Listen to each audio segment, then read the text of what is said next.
अस्सलाम वालेकुम जी, मैं हूं हसनैन चौधरी और हमारे साथ मौजूद हैं ब्रिगेडियर रिटायर्ड सैयद गजनफर अली साहब। सर बहुत शुक्रिया टाइम देने का। Thank you. Sir Narendra Modi की जानिब से अभी खिताब किया गया अवाम के साथ और पहलगाम वाक़े का भी उन्होंने जिक्र किया और साथ ही ऑपरेशन संदूर का जिक्र किया कि हमने जब अटैक किया तो पाकिस्तान की जानिब से जब मिसाइल फेंकेंगे तो हमने हवा में ही उनको जो है हवा में मार दी और कोई नुकसान नहीं हुआ। तो फिर वो S-400 और वो बाकी त्यारे और वो बाकी वो क्या था सर?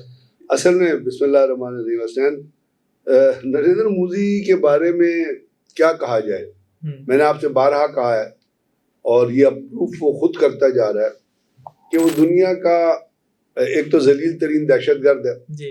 उसके अलावा मेरा ख्याल है सदी में उससे झूठा लीडर, उससे कमीनगी से भरा और जलालत से भरा और अपनी इज्जत सेल्फ रेस्पेक्ट को नीलाम करने में इस शख्सी को सेल्फ रेस्पेक्ट नहीं है, इसको कोई अपनी इज्जत का ख्याल नहीं है। ये एक बाजारी टोटका है, बाजारी गुंडा है जो हिंदू नेशनलिज्म पे, जो हिंदुत्व और सेफ्रॉन टेररिज्म का इस्तेमाल करे, जो मजहब को दहशतगर्दी के लिए इस्तेमाल करके, जो मजहब को बदनाम करके, जो मजहब का मजाक उड़ा के, जो हिंदू जो प्रिंसिपल्स हैं उनकी धज्जियां बिखेर के, ये शख्स अपनी जाती पार को अटेन करने के लिए इसने मक्कारी की, फरेबियत की, धोखाधड़ी की, जलालत की, झूठ की सारी हदें पार कर। सर ये साबित भी तो है ना, जैसे अभी सुदर्शन चक्रा इन्होंने नया एक जो है ना वो सुदर्शन, ये हर चीज में जो है ना हिंदुत्व को डालता है,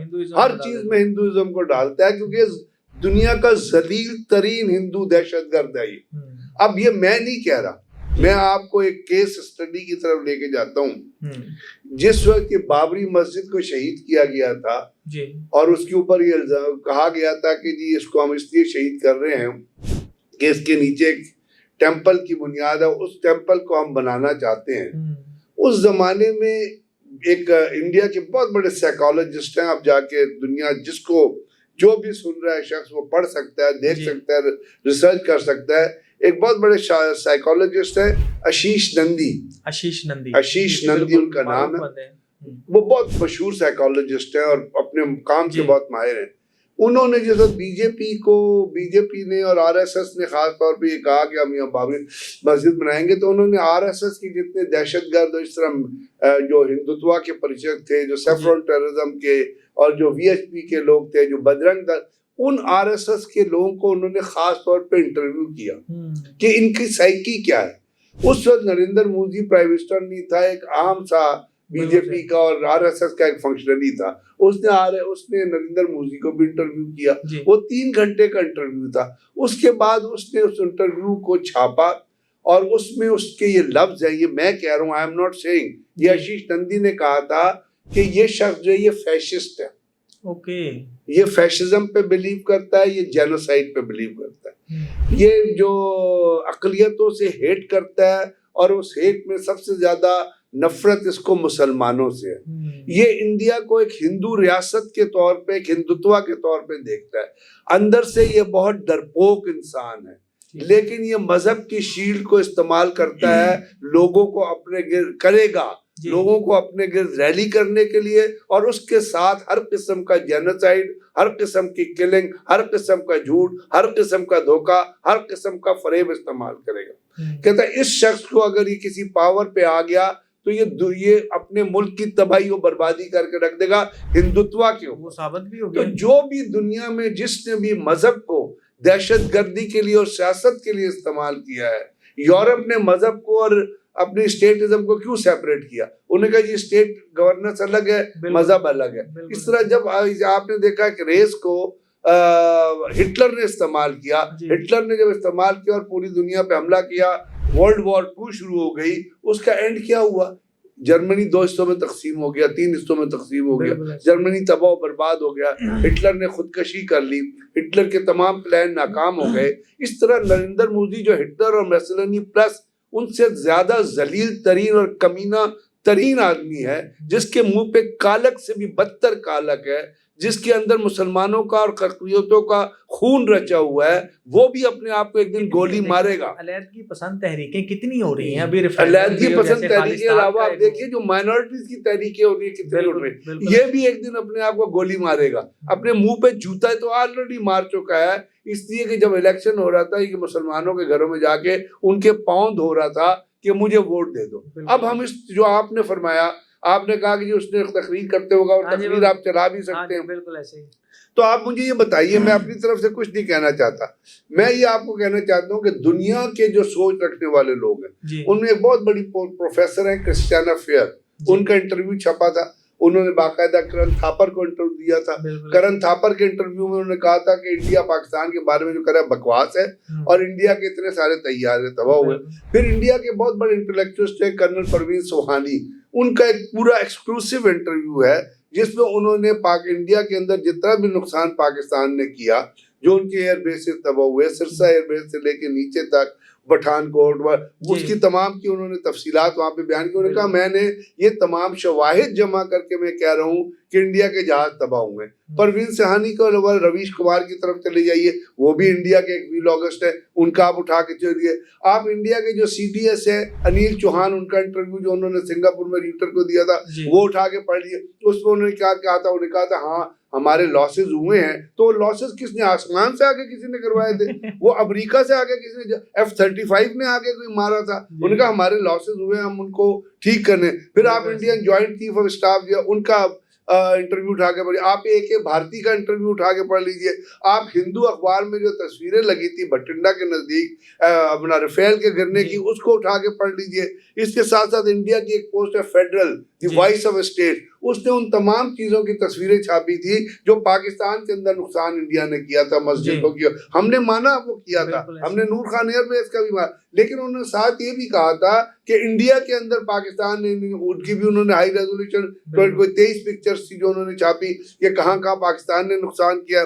उससे भी आगे चलिएगा आप तो आप देख लीजिएगा कि किरण थापर के इंटरव्यू के अलावा फ्रेंच इंटेलिजेंस ऑफिशियल्स ने क्या कहा।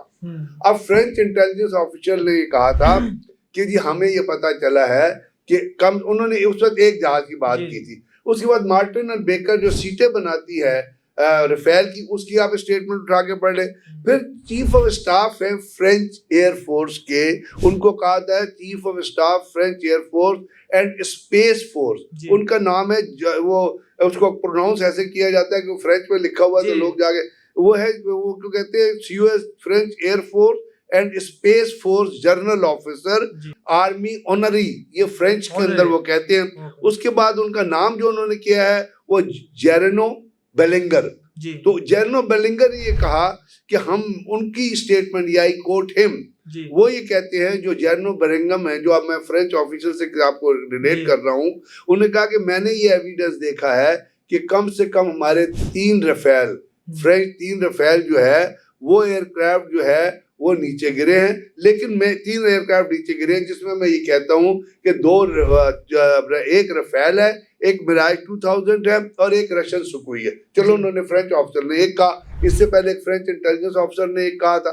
उसके बाद अगर आप थोड़ा और आगे जाएंगे तो आपको र्यूटर की रिपोर्ट मिलती है और उसने बड़ा क्लैरिटी से कहा कि 3 जेट जो है वो अननोन रीजन की वजह से इंडिया के अंदर गिरे थे और ये 8 मई को एक US ऑफिशियल थे जिन्होंने अपना नाम भी बताया, उन्होंने रेटर को बताया कि जी 4 जहाज जो है वो इंडिया के, जिनमें से 3 राफेल हैं और एक मिराज है, ये उन्होंने कहा कोटिंग है, वो गिरे। ट्रंप ने भी कह दिया। उसके बाद वॉशिंगटन पोस्ट ने आइडेंटिफाई किया, वाशिंगटन पोस्ट की बड़ी अच्छी रिपोर्ट है, वाशिंगटन पोस्ट ने कहा कि हमने ये आइडेंटिफाई किया अपने सोर्सेज से, अपने रडार से और अपने ग्राउंड सोर्सेज से कि 3 क्रैश साइट्स हैं इंडिया में। एक उन्होंने कहा था, एक वो 7 मई की रिपोर्ट है, उन्होंने कहा जी 2 राफेल जो है वो अकालिया कलान एक जगह है जो आती है भटिंडा के नजदीक, वहां वो गिरे और उसमें उन्होंने ये लिखा कि इन राफेल के गिरने के साथ 2 सिविलियंस जो हैं वो भी मारे गए। उसके बाद उन्होंने कहा एक जो जहाज है वो वियोन VUYN, वायन उस जगह का नाम है, जो पंपोर के नजदीक है, जो कश्मीर के अंदर, वहां गिरा है। एक उन्होंने कहा अखनूर के अंदर गिरा है। फिर IF ने अपने लॉसेस खुद एक्सेप्ट किए, मैंने आपको बताया ना कि IF ने। फिर एक और मैं आपको चीज बड़ी अथॉरिटी से क्लेम कर रहा हूँ, लोग उसको जाके इंडियन चेक कर सकते हैं, जो इंडियन पब्लिक सुन रही है वो चेक कर सकती है, हमारी बात का बिलीव करना करे। एक है क्रिस्टोफर क्लारे, ये सिम्पसन सेंटर है, वहां पे रिसर्च करते हैं, ये रिसर्च एनालिस्ट हैं, क्रिस्टोफर क्लारे।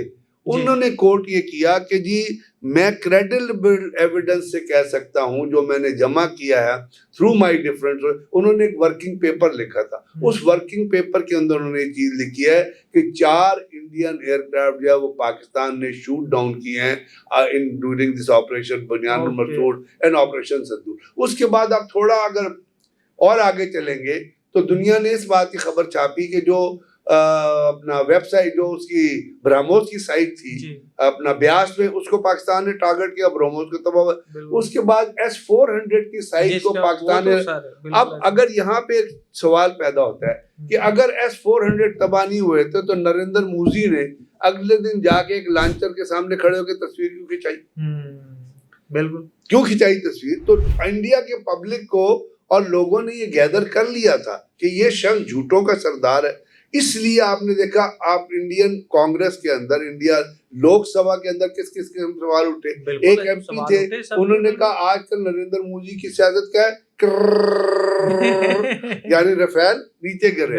एक अभी रिसेंटली BJP के एक MP थे, उनका स्टेटमेंट आई, उन्होंने कहा कि जी मेरा दिल खून के आंसू रोता है कि मैं जब बाहर जाता हूँ लोग सवाल करते हैं कि हमारे इतने रफेल तबाह। अगर इंडिया की तबाही नहीं हुआ तो शशि थरूर को क्यों भेजा बाहर लॉबी करने के लिए? उसके साथ साथ आप देखिएगा कि एक इंडोनेशिया में एक सेमिनार हो रहा था, वहां पे इंडोनेशियन एम्बेसी, इंडियन एम्बेसी जो है इंडोनेशिया में, उनका जो डिफेंस एक वहां पे पोस्टेड है नेवी के ऑफिसर रवीश कुमार नाम है उनका, अगर मैं गलत नहीं कह रहा। वो सेमिनार में उन्होंने खिताब करना था, वो सेमिनार में वो बोले, और उस सेमिनार में से पहले एक स्पीकर जो आए थे उन्होंने कहा था कि इंडिया के इतने जहाज तबाह हुए हैं, तो उन्होंने आके उसके जवाब में कहा कि हाँ हमारे जहाज तबाह हुए हैं, हमारे एसेट जो है उनको टारगेट किया। हमने जवाब इसलिए नहीं दिया कि हमें हमारे सियासतदानों ने मना किया था। अच्छा। अब ये जो स्टेटमेंट है ना कि पॉलिटिशियंस ने मना किया था, जो राजनाथ सिंह जैसे दहशतगर्द हैं, जो अपना नरेंद्र मोदी जैसे दहशतगर्द हैं, जो अमित शाह जो दहशतगर्दों का बाप है, जिसकी पैदाइश जो है वो दहशतगर्दी के अंदर हुई थी, और अमित शाह वो शख्स है जो सबसे बड़ा मनी लॉन्ड्रर है इस वक्त इंडिया में। सबसे बड़ा मनी लॉन्ड्रर जो है वो रजीत कुमार डेविल के 2 बेटे हैं, जो उन्होंने बाहर आइलैंड में मनी लॉन्ड्रिंग एजेंसी बनाई हुई है, जो यहाँ वहां से पैसा जमा करते हैं, अमेरिका से डिफरेंट वो डोनेशन ऑर्गेनाइजेशन RSS की जो काम कर रही है, और वो दहशतगर्दी को फरोग देने के लिए इंडिया में भेजते हैं, और फिर उसको तकसीम करते हैं RSS के प्रीचक में, उनके स्कूलों में, फिर VHF के, फिर बजरंग दल के, फिर वो कंपेल कर रहे हैं अजीत कुमार डेविल के बच्चे जो है वो इंडियन गवर्नमेंट को कि आप सिलेबस चेंज करें वहां पे, और उस सिलेबस के अंदर आप हिंदुत्व और सेफ्रॉन टेररिज्म की जो दहशतगर्दी है वो लेके आए। फिर नरेंद्र मोदी के दौरे हुकूमत में आर्मी का हल्फ चेंज कर दिया गया है, जो एक सेकुलर किस्म का हल्फ होता था उसको हिंदुत्व से रिलेट कर दिया। तो बात यह है कि जो शख्स भी मजहबी दहशतगर्दी में इन्वॉल्व होगा वो कभी सच्चा इंसान नहीं होगा। बिल्कुल ऐसे ही है, क्योंकि वो मजहब को झूठ बोलने के लिए इस्तेमाल, और ये नरेंद्र मोदी जो है धोखा दे रहा है इंडियन की पब्लिक को, क्योंकि इंडिया के अंदर एक बहुत बड़ा फैक्टर, एक बहुत बड़ा क्लास है जो BJP और RSS की फिलॉसफी पे बिलीव करती है, क्योंकि वो अनाथ लोग हैं जिनके माँ बाप का पता नहीं है, और जो RSS के स्कूलों से ट्रेनिंग करके 6 साल की उम्र में जाते हैं, 18 साल में वहाँ से ट्रेनिंग मुकम्मल करके बाहर आते हैं, तो उनके जहन के अंदर सिर्फ माइनॉरिटी से बदला लेने का खन्नास जो है वो नरेंद्र मोदी और उसके दहशतगर्द भर देते हैं। उनको अपील करने के लिए, और अगला इलेक्शन, क्योंकि आपने जो कहा ना वो सुभाष चक्रा जो उसने लॉन्च किया, उसने क्या कहा है कि मैं 2035 तक ये करूंगा, तो इंडियन पब्लिक को एक्चुअली मैसेज दे रहा है कि मुझे 2035 तक मैनू ही रखो। बिल्कुल। तो ये जो चीजें हैं अब दुनिया की, इंडिया की पब्लिक को भी पढ़ना चाहिए कि उनका फाइबर जो तबाह और बर्बाद ये शख्स कर रहा है, इसको जूते मार के बाहर निकालें। बिल्कुल sir, thank you so much.